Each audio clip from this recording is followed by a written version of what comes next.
Assalamualaikum warahmatullahi wabarakatuh. Welcome to Mapel IPA.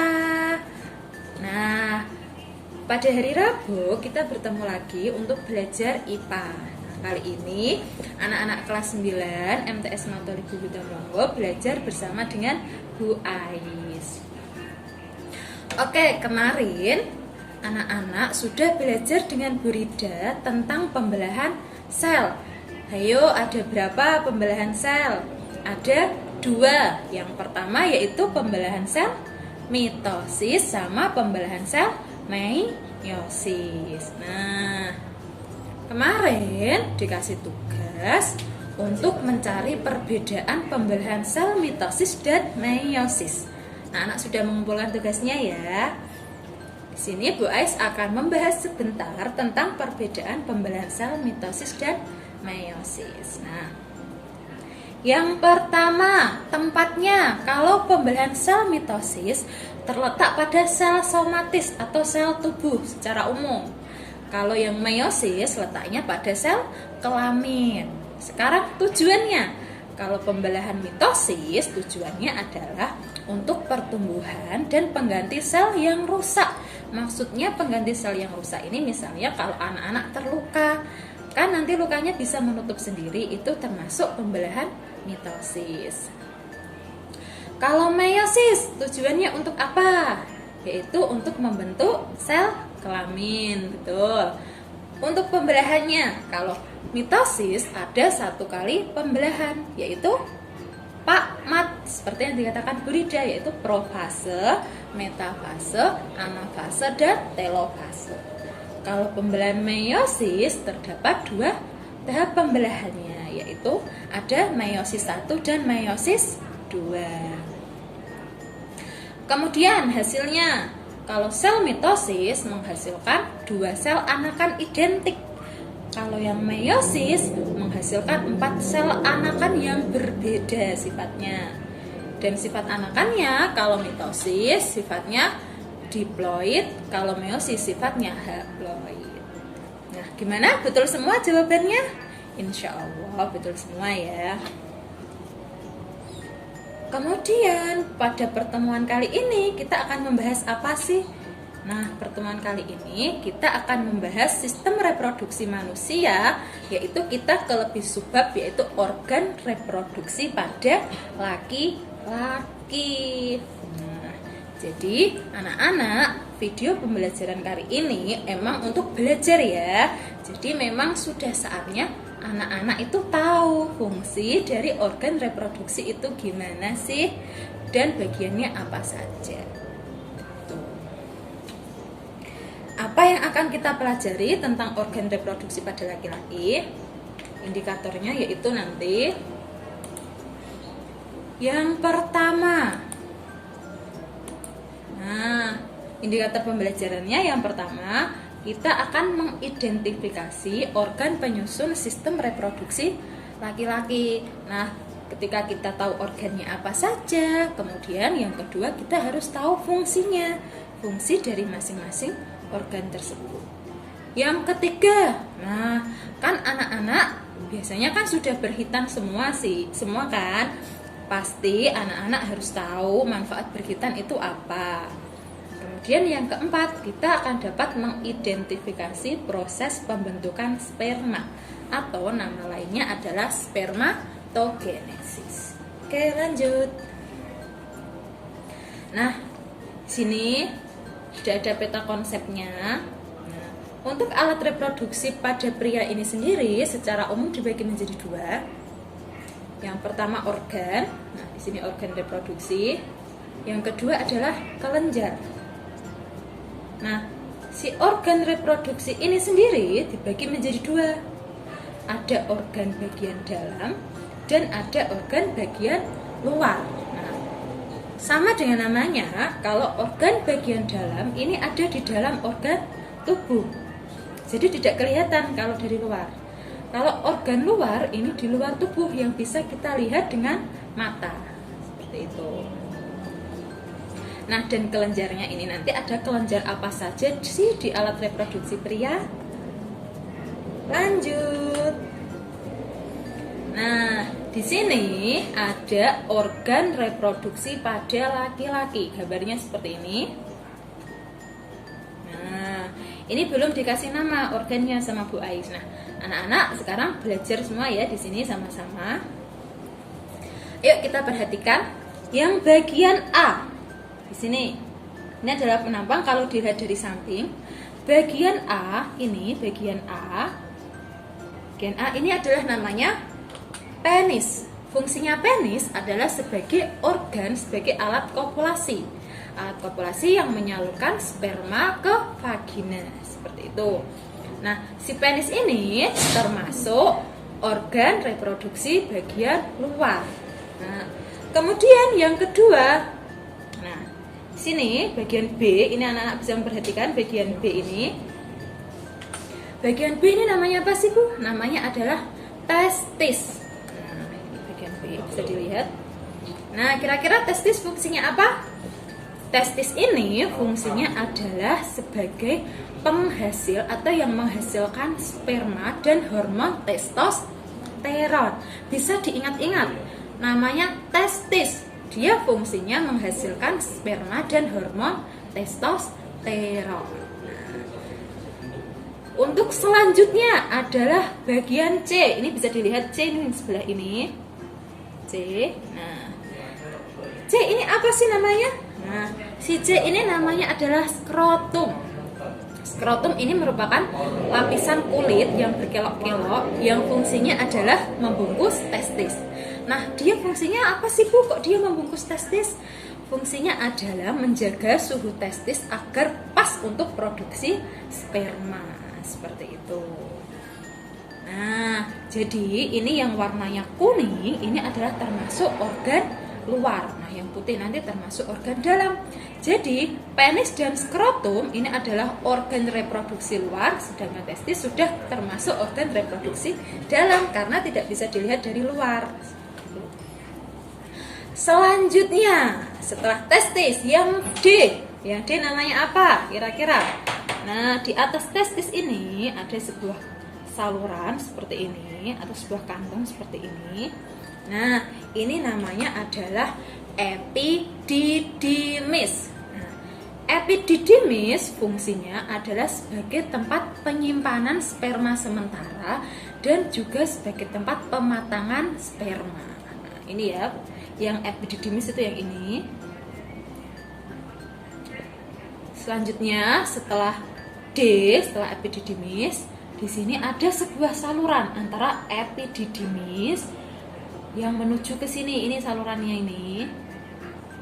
Nah, kira-kira namanya apa? Yang ini.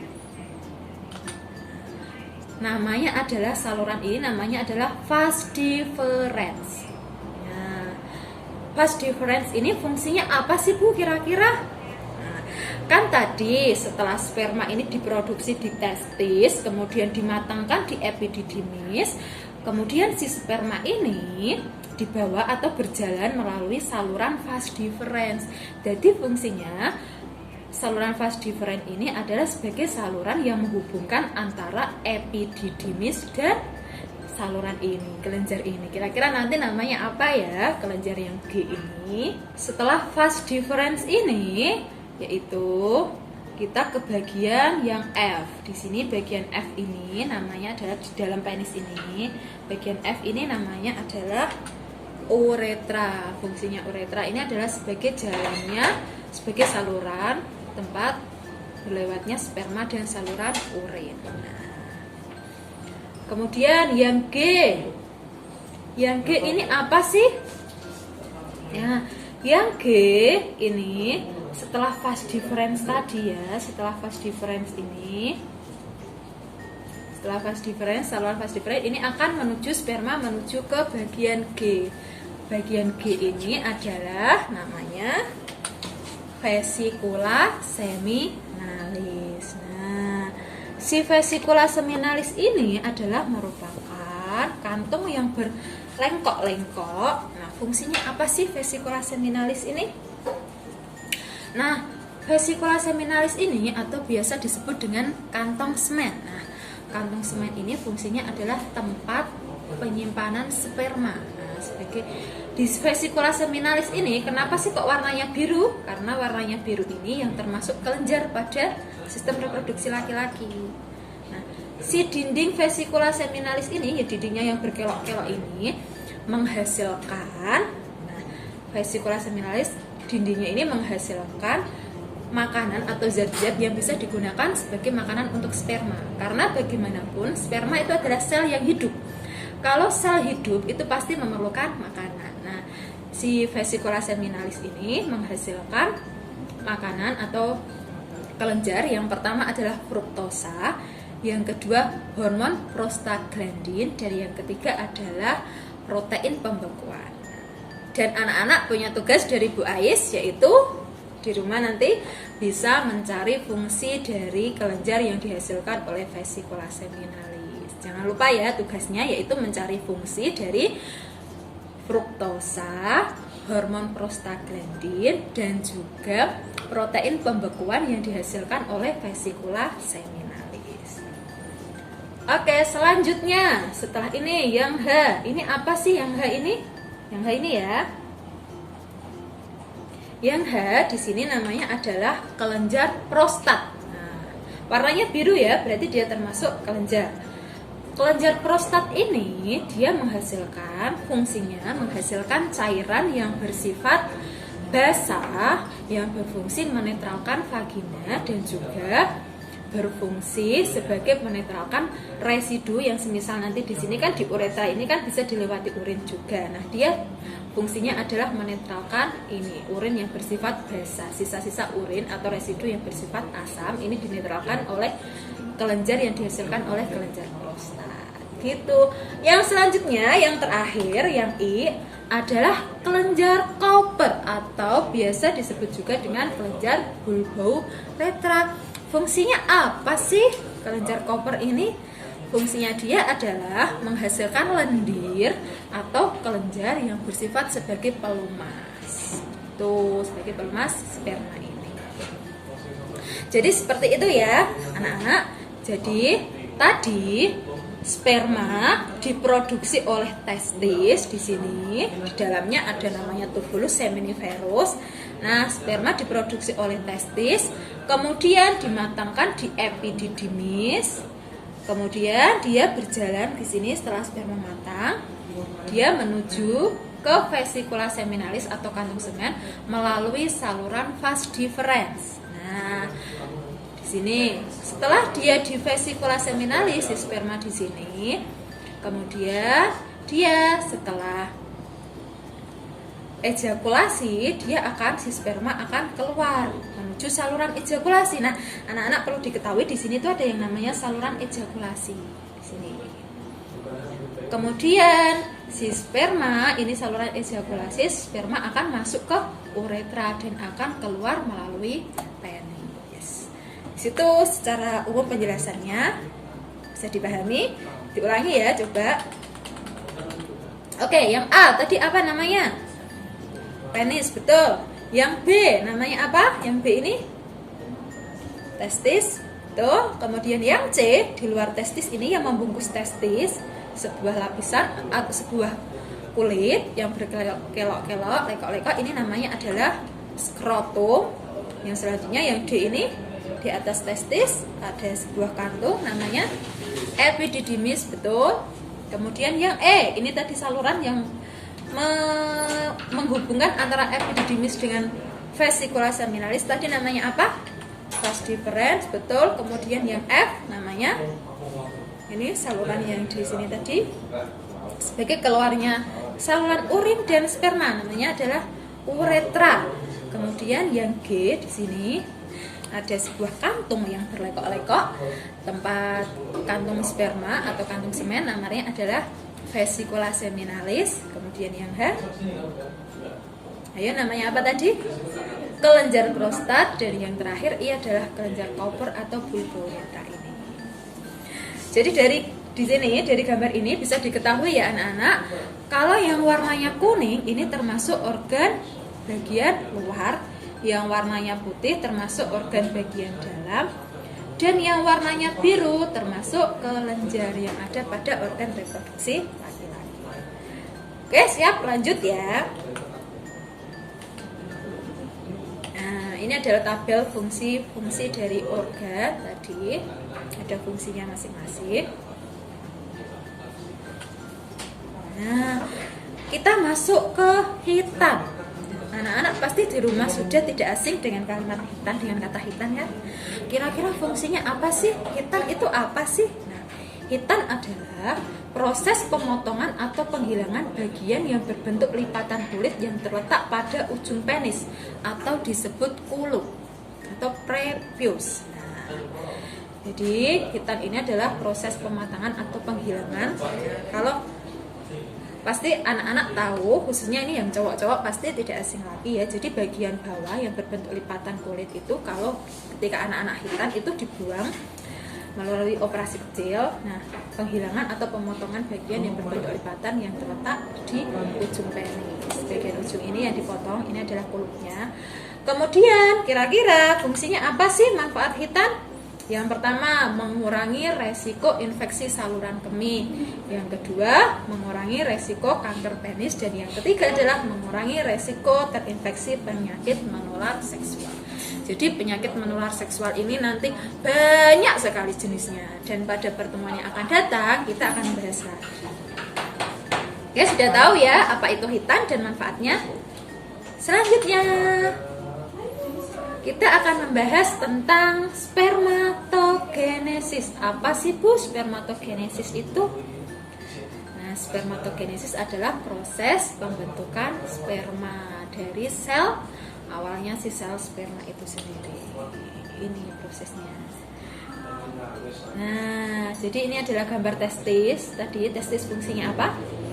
Testis fungsinya adalah untuk memproduksi sperma dan hormon testosteron. Nah, di dalam testis ini terdapat saluran namanya tubulus seminiferus. Di tubulus seminiferus inilah terjadinya proses spermatogenesis. Jadi ini prosesnya. Yang pertama adalah spermatogonium, kemudian menjadi spermatosit primer, spermatosit sekunder, spermatid, dan akan menjadi spermatozoa. Untuk lebih mudahnya, kita akan bisa lihat di sini. Nah, proses yang pertama ini namanya adalah spermatogenium. Nah, di sini. Nah, bentuknya adalah 2N atau diploid. Nah, si spermatogonium ini akan mengalami proses pembelahan yang namanya mitosis. Dari spermatogonium ini setelah melalui proses mitosis akan menjadi spermatosit primer. Nah, karena prosesnya mitosis, ayo kemarin sifatnya kalau pembelahan mitosis gimana? Sifatnya sama ya dengan sel induk. Berarti kalau si spermatogonium bersifat diploid atau 2N, maka setelah melakukan pembelahan mitosis maka sifatnya masih 2N atau diploid. Kemudian setelah menjadi spermatosit primer akan mengalami proses meiosis 1. Nah, setelah mengalami proses meiosis 1, maka sifat sel anakannya sudah berbeda ya. Ini awalnya diploid menjadi haploid atau bentuknya N saja. Nah, setelah spermatosit primer mengalami meiosis 1 akan menghasilkan spermatosit sekunder. Spermatosit sekunder bentuknya haploid. Nah, dari spermatosit sekunder kemudian melalui tahapan meiosis 2. Nah, meiosis 2 kemudian akan menjadi spermatid. Nah, ini hasilnya adalah bersifat haploid atau N. Setelah itu akan berdiferensiasi menjadi spermatozoa. Jadi ini yang bersifat NN ini sudah berbentuk spermatozoa. Ini spermatozoanya berbentuknya masih seperti ini ya. Terus kira-kira gimana sih Bu bentuk sel sperma itu? Nah, ini adalah bentuk sel sperma. Ini adalah sel sperma itu mempunyai kepala, mempunyai ekor, dan juga mempunyai ekor. Nah, si sel sperma ini berbentuk seperti ini, bisa menjadi ada kepalanya, ada ekornya. Itu adalah ketika terjadi pematangan sperma ketika terdapat di epididymis. Dia. Nah, di kepala sperma ini terdapat akrosom yang menghasilkan enzim hyaluronidase yang berfungsi untuk menembus dinding sel telur. Jadi sperma itu mempunyai kepala, kepala dan juga mempunyai ekor. Nah, di sini terdapat gaya dorongnya. Nah, di kepala sperma ini terdapat akrosom yang menghasilkan enzim hyaluronidase. Fungsinya apa sih? Fungsinya enzim tersebut adalah untuk menembus dinding sel telur. Ketika si sel sperma ini bertemu dengan sel telur dan menembus dindingnya, itu ada yang namanya akrosom. Di sini bisa dipahami. Nah, misalnya nanti anak-anak ada pertanyaan yang tidak jelas, bisa dikomen ya di bawah di sini. Nah, ini adalah ekornya, terdapat alat pergerakan sebagai alat pergerakan sperma. Sudah untuk pertemuan kali ini. Tadi ingat kan tugasnya apa yang ada di tengah-tengah? Nah, yaitu mencari fungsi dari kelenjar yang dihasilkan oleh vesicula seminalis, yaitu yang pertama ada fruktosa, yang kedua hormon prostaglandin, dan juga protein pembekuan. Anak-anak juga tambahan tugas dari Bu Ais yaitu mencari hormon-hormon yang terdapat pada organ reproduksi laki-laki. Nah, hormonnya apa saja? Silakan dicari. Berarti tugasnya ada 2, fungsi dari kelenjar yang dihasilkan oleh vesicula seminalis dan juga hormon yang terdapat pada organ reproduksi laki-laki. Oke, semangat belajarnya. Sampai jumpa lagi. Wassalamualaikum warahmatullahi wabarakatuh.